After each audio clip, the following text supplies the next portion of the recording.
Hello ladies and gentlemen, Nick here and welcome to my review of Doctor Who Series 2 Episodes 5 and 6, The Rise of the Cybermen.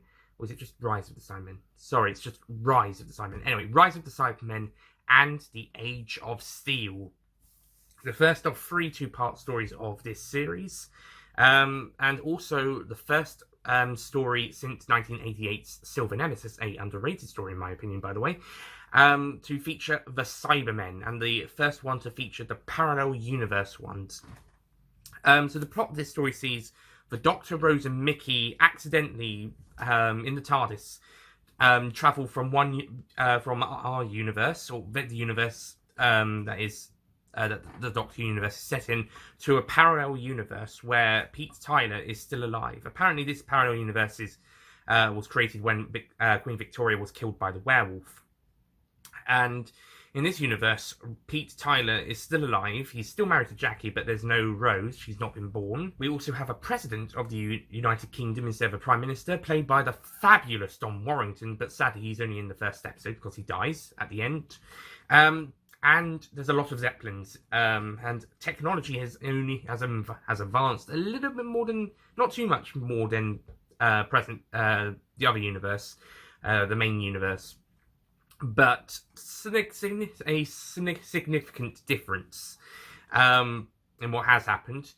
And this businessman and inventor, John Lumick, who is sadly dying, well, I say sadly, well, for him anyway, for the rest of us, not so much.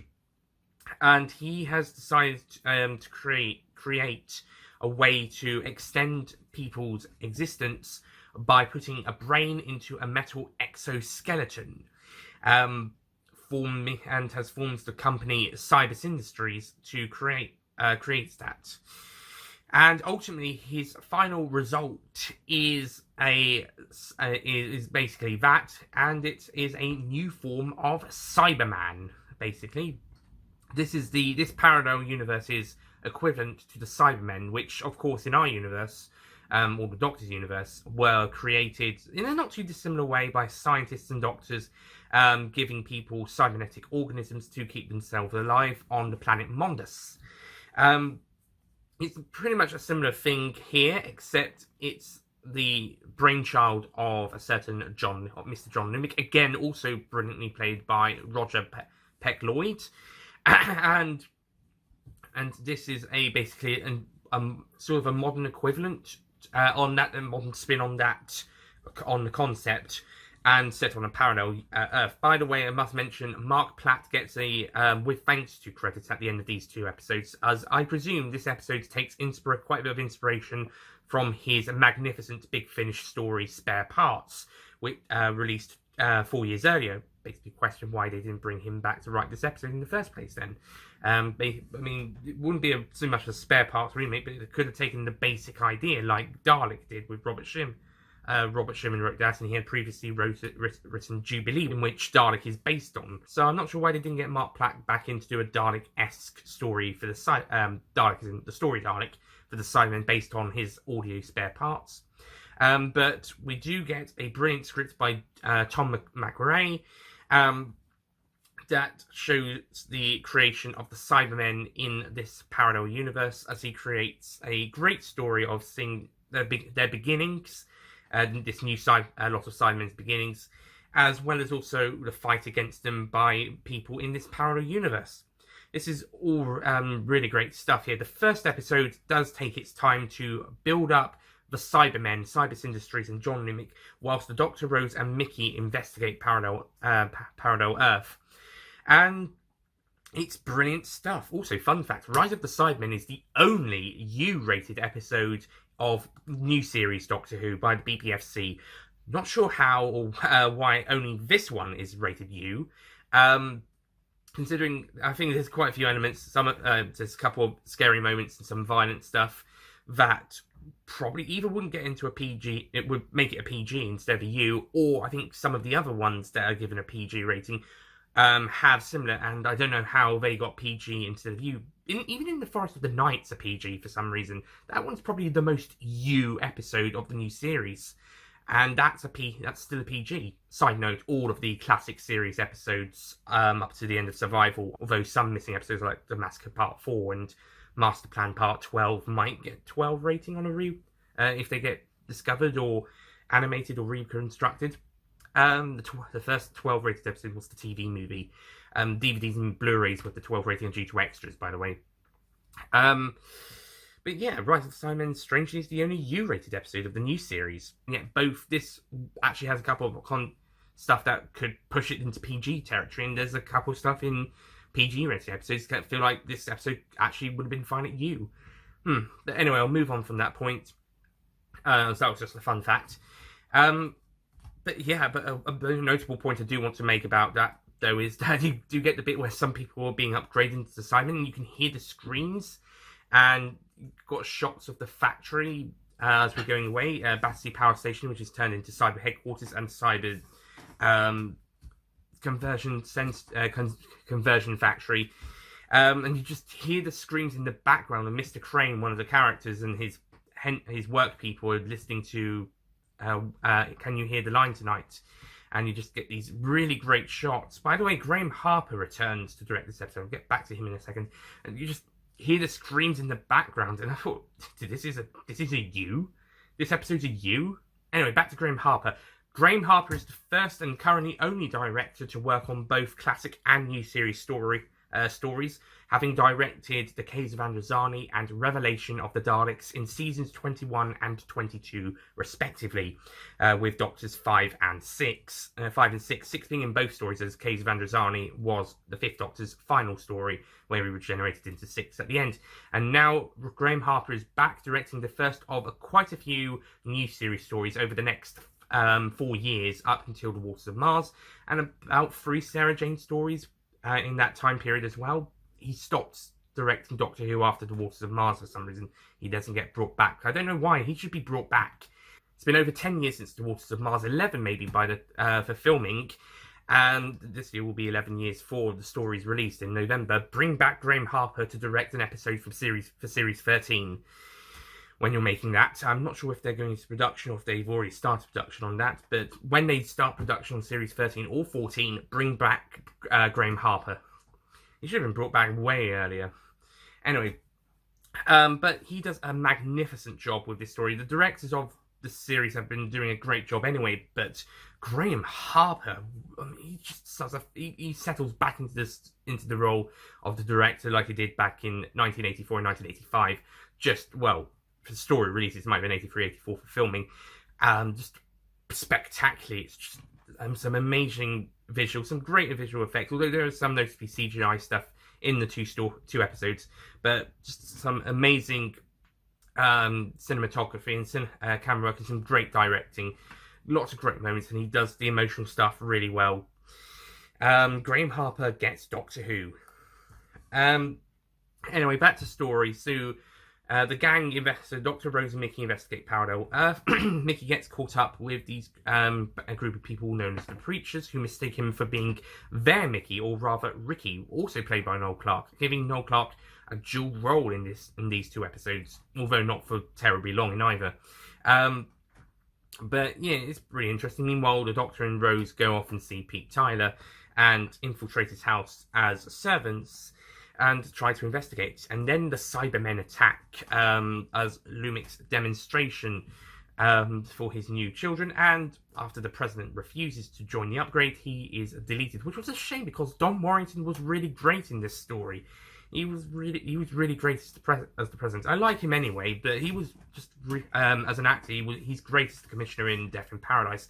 And also, fun fact, he also plays Rassilon in some of the earlier Big Finish audios in the monthly range back in 2002, 3 and 4. But yeah, he was great to see him here as a guest character here, but sadly it's only for 1 episode. Maybe he'll have another guest cameo, a guest appearance in another episode. You never know. Or his Rassilon might make an appearance in the TV series. You never know. It's Doctor Who. They recycle actors who've been in previous episodes. Look at Tooth and Claw. We had Pauline Collins. She came back to the series after nearly 40 years to play another character. But anyway, Sean Dingwall settles back into the role of Pete Tyler, spectacularly, just as spectacularly as he did. He played the role in Father's Day the year before, and also it's quite fun to see Camille Coduri play a more narcissistic and spoilt Jackie, a woman who's gotten all her riches and feels like, oh, I'm rich. I'm on top of the world, more or less. Well, almost, because I haven't got my Zeppelin yet. But when I do, I will be. And I think there's even a reference by one of these army soldiers that toffs, rich people, have their own Zeppelins. So it kind of implies that rich people get to live up in the Zeppelins and the poorer people remain on Earth, basically on the ground. Following from the pretty epic climax of Rise of the Cybermen, where the Cybermen storm into Pete's house, delete the president, and start deleting lots of other people. Not sure why, if they wanted them for upgrading, but maybe they thought these people are trying to run away, let's just delete them because they're reject. There's plenty of other people in the rest of the world to raise our army. And yeah, the ending of episode 6 really great when the Cybermen surround the Doctor, Rose, Mickey, Ricky, Jake, one of the preachers, and Pete, and prepares to upgrade them. Even though the Doctor declares them surrendering, but the Cybermen decide that they're rogue elements. Another fun story arc, another nice piece of storyline going through this story is the fact that the TARDIS seems to have died, but there's still this one little piece of technology that's clinging onto life, and they need 24 hours for it to recharge. And this allows them to stick around on Parallel Universe, and they can't really get back due to the Time Lords being gone at the moment. Otherwise, it would have been very easy. And they only got there by accident. But yeah, this storyline allows them to be there for 24 hours and also gives them a way to escape the Cybermen at the start of episode 6. And it allows for some really great personal moments between the Doctor and Rose and Mickey, and some great stuff, and also a couple of Doctor Mickey moments without Rose as well, when they get to interact on their own, just a few moments, and yeah, some nice moments. If this was Christopher Eccleston's Doctor, I don't know if he'd be just as friendly with Mickey perhaps, or he might let him join them on the TARDIS. He even invited him in World War III after all, but I don't know if they would have been this pally throughout these episodes if it was still Eccleston. Although it would have been interesting to see how that relationship would have grown over them. But I think 10th Doctor and Mickey get along with each other a bit more, and that allows for some really great moments between the two, as well as the team as a whole.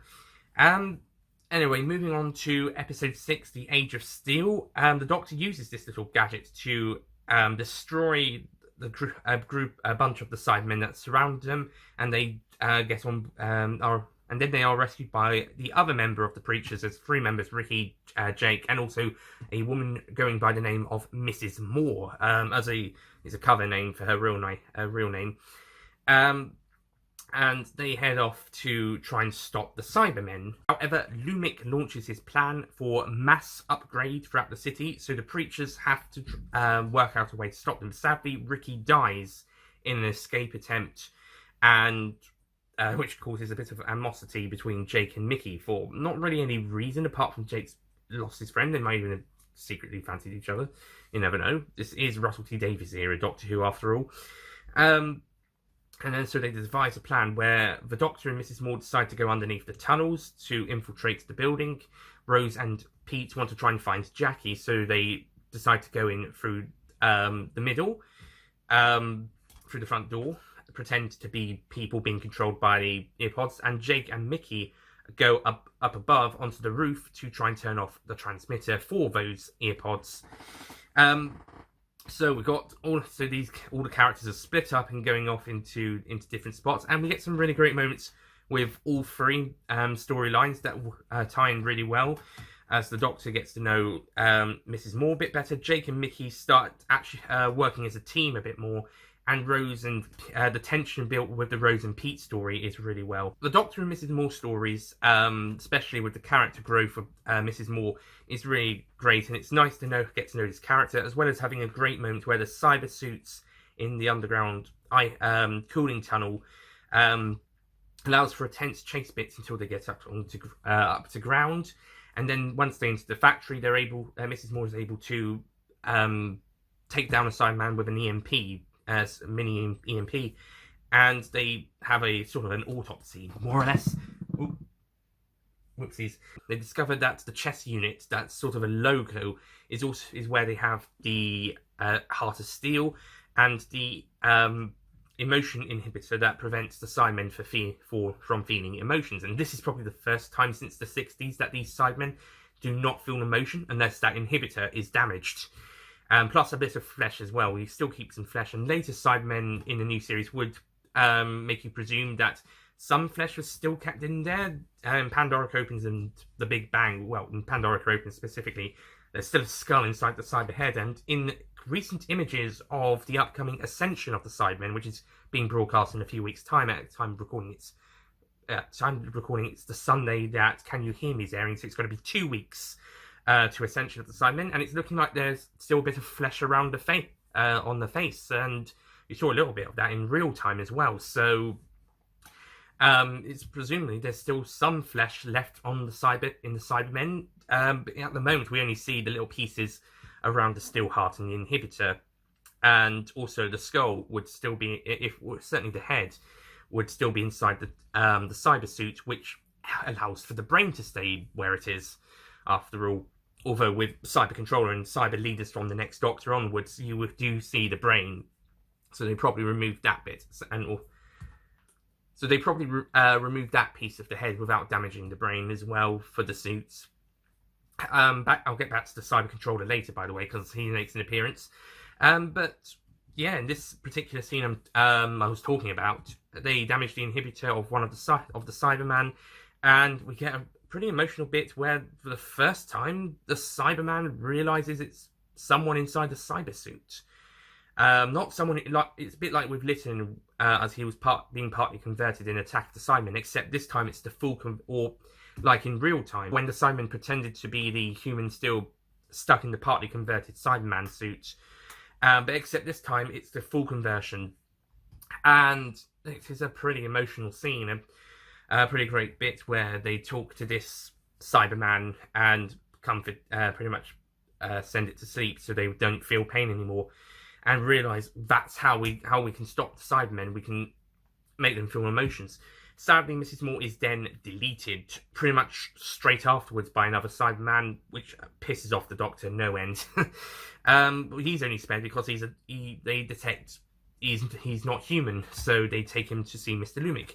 Meanwhile, Rose and Pete are also trapped when a Cyberman overhears them mention Jackie, and pretty much more or less tricks them into talking out of character, as they're trying to be hypnotized, controlled people. They're not really supposed to show that they're not being controlled, and the Cyberman, I suppose, tricks them to revealing that they're faking it, which is very clever of that Cyberman, as well as also revealing that Jackie's now been upgraded into a Cyberman, which we saw earlier, or at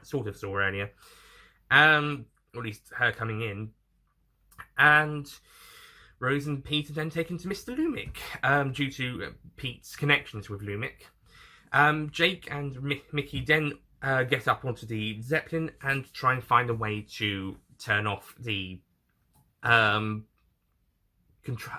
signal that's controlling the earpods, and they find another cyber suit similar to the ones in the tunnels, possibly not with any of these ones, possibly not with a brain inside. It might just be a suit, empty shell, or at least the one on the ship, on the Zeppelin is. The ones in the tunnels might be in hibernation. But Tomb of the Cybermen, Earthshock style, but the ones on the Zeppelin should just be the shell, and shows it's not very clever. It's just the robots, the robotic side of the person. Of course, the Cybermen's a cyborg, but that's part human, part robot, and so the robotic side of an empty suit would be the one. That's the thing that's being controlled here. The human part is not inside this particular suit. And Mickey tricks it into breaking the signal, which allows for the people to escape. Meanwhile, John Lumic has been in. Mr. Crane has sabotaged his chair, so the Cybermen decide to upgrade Lumic now instead of waiting till his last breath, and he is turned into Cyber Controller. By the way, Mr. Crane is killed. I like how the Cybermen just throws him off Lumic First, showing a similar sort of strength that the old Cybermen in the classic series had, where they just maybe throw you and you could still believe it for their strength because of the acting.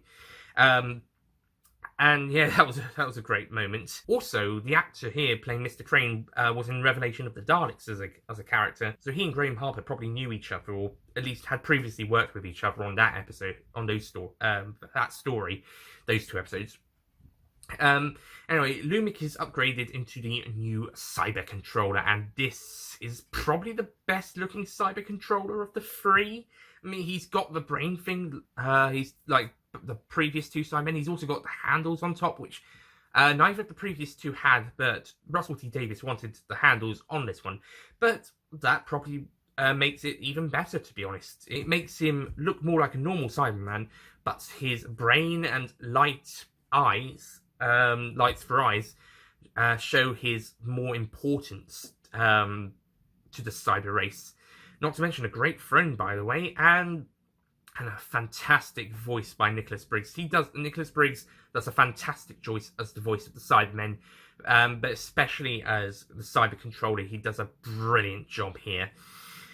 Eventually, the Doctor is able to do a Sylvester McCoy and pretty much influence Mickey to find the code for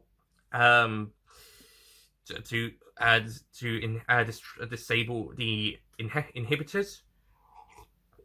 Pretty much, he probably knows he's watching on the camera and sort of just gives him subtle hints and helps him along to find the code with Pete's Bio 9 thingy that he mentioned, as he was Gemini, the person who was sending codes to the preachers, sending information to the preachers, and he used that code Bio 9 and also sort of instructs him to send it in a text to Rose so the Doctor can use the phone to disable the inhibitors with that code. That bit where he was just doing all of that is so Doctor-y. That is the Doctor influencing somebody else to do it without anybody knowing, whilst also just talking and sounding like he's just saying stuff to the villain, still making sense, but making more sense to the people who understand what he's actually going on about. And I think it definitely reminded me a lot of a Seventh Doctor-esque. It definitely felt very Seventh Doctor-esque, where the Doctor would just manipulate events to suit his favour. Whilst the Doctor's not really manipulating events, he's kind of giving lots of subtle hints to Mickey and to help him find the code. But it just felt very Sylvester McCoy Seventh Doctor-y, and it was just brilliant. We need more stuff like this, where the Doctor just influences people whilst just talking to a villain, and the villain doesn't know what he's going on about, or at least, well, the Doctor's saying stuff the villain understands, but the people who do know what he actually means understands completely, more or less. Great stuff. Eventually, they're able to destroy the Cybermen and blow up the factory. In an escape with the Zipblend, the cyber controller follows them. But Pete is able to use the sonic screwdriver the Doctor dropped down to him to break a rope. Although he only scanned Sonic's one side of the rope, it appears that both sides break and the bottom of the rope ladder falls down. But the cyber leader gets a satisfactory death as he falls into the exploding factory below. He won't be coming back. It's been 14 years almost, and he hasn't come back yet, so I'm presuming he's not going to be coming back. Anyway, we get to the end of the episode. The Doctor's little gadgety thing powers up the TARDIS. Rose reveals to Pete that she is his daughter from another universe, which he isn't really able to handle very well. It's alright, he'll be back later this series, and he'll be able to handle it a bit better. And Mickey decides to stay on Parallel Earth to help fight the Cybermen, as it's lost its Ricky, and the Doctor gives Jake some instructions to find Mrs. Moore's real husband and children and tell them about how she died saving the world. After a tearful and emotional goodbye with Mickey, he heads off with Jake to help fight the Cybermen, whilst the Doctor and Rose travel back to their universe. So, on the whole, Rise of the Cybermen and the Age of Steel. This is another brilliant story. This has a lot of great moments over both episodes. Some amazing direction and cinematography from Graham Harper. Some great editing. Great stuff, great characters. Mickey really becomes his own character in the story. Also, Noel Clarke not only gets to do his best performance of Mickey at this point in the series, but also he gets to play Ricky, a different yet same version of the character, a parallel universe where he's a bit more gruff and a bit more fighter. He's less of an idiot, more of a fighter. However, sadly, this character does die. But I guess it wasn't easier for Noel to play just one character for most of the story. But yeah, nice twist in the story though. Other supporting characters, Parallel Pete is just as great as his real universe counterpart, and also Jake Simmons and Mrs. Moore are great supporting characters. I'm glad Jake survives because then he gets to be in the series finale as well. Spoilers. But yeah, he was a good character as well. Mrs. Moore also a great character, and it's a shame she died. And John Lumick is a great villain. Roger Lloyd Pett, fantastic performance as John Lumick. Also a special shout out to Nicholas Briggs for voicing the Cyber Controller. Like I said, he does a fantastic job there, as well as voicing the rest of the Cybermen. Brilliant. Also when voicing Sally Fields, not the actress, no, Sally Feeler, the Cyberman who has its inhibitor broken by the EMP by Mrs. Moore. Great job there. Brings some emotion to a Cyberman. You wouldn't really expect to feel emotion for a Cyberman. Feel sad for it dying, or feeling, I suppose. But this one, yeah, Tom McRae's writing, Graham Harper's direction, and Nicholas Briggs, his voice work for the voice of the Cyberman, and David Tennant's performance, and also the performance of the actress playing Mrs. Moore. Can't remember who played her, but their performances just sell the scene. And Murray Gold's music in that scene. In fact, his music throughout the entire two-parter is brilliant, especially his the Cybermen track. That is a great track, and makes a brilliant theme for the Cybermen, just like the Daleks one did last series.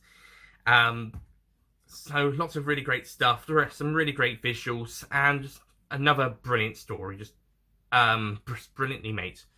On the whole, I will be giving Rise of the Cybermen and The Age of Steel a 9 out of 10.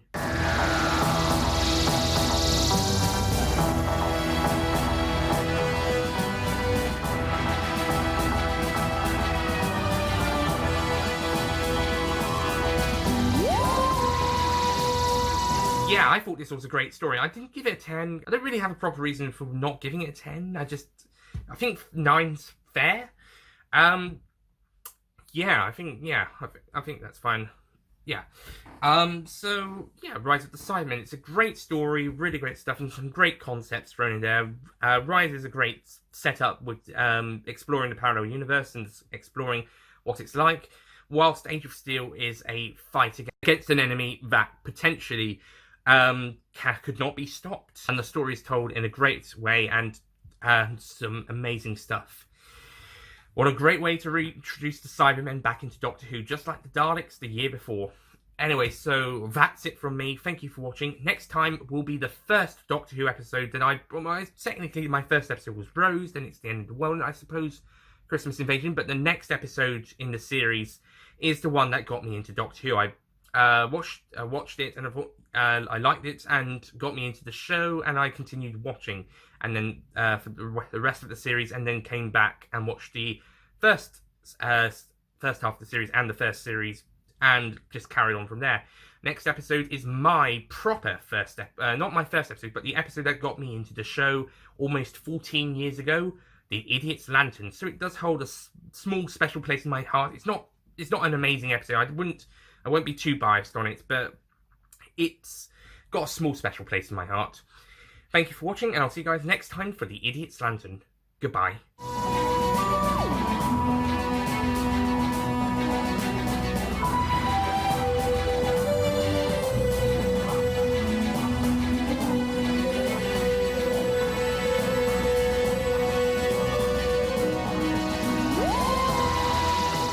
Don't forget to click below to subscribe to the official Nicholas Payne Retro YouTube channel. And John Lumick, which Dalek is a basic, it takes basic, But never mind. Tom and Gray, on the other hand, however, but yeah, not sure why they. FYI, all the classic series episodes were rated U or PG. Well, all of the original are U or PG. Although I think maybe if some episodes might get a 12 on a re-ray, and yet there are plenty of PG episodes that would have, and yet there's. Speaking of which, it's been what is it? It's 2020. It's been 11 years since The Waters of Mars. Bring Graham Harper, well, maybe even 12 years since he filmed it. Bring back game. It's been over 11 years since episode 6, Attack of the episode 6, and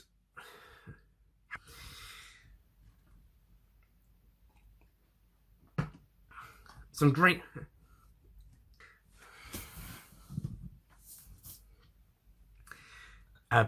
They discovered that the Cybermen pretending to depart, and also Mr. Crane's a returning character from Revelation of the Daleks, so he obviously had some good work. So he and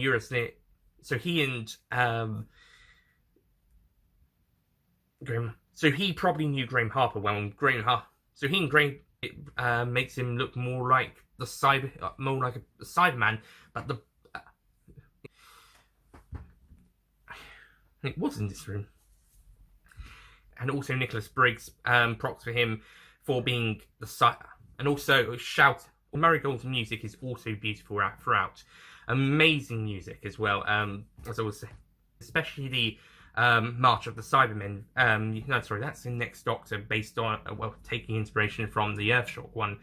But the Cybermen, I didn't really have an actual proper reason for it not being a 10. I just suppose it might be I might just not be being against a otherwise familiar against a otherwise powerful, very powerful enemy that could possibly destroy them, but and they do it in such a and the stories are told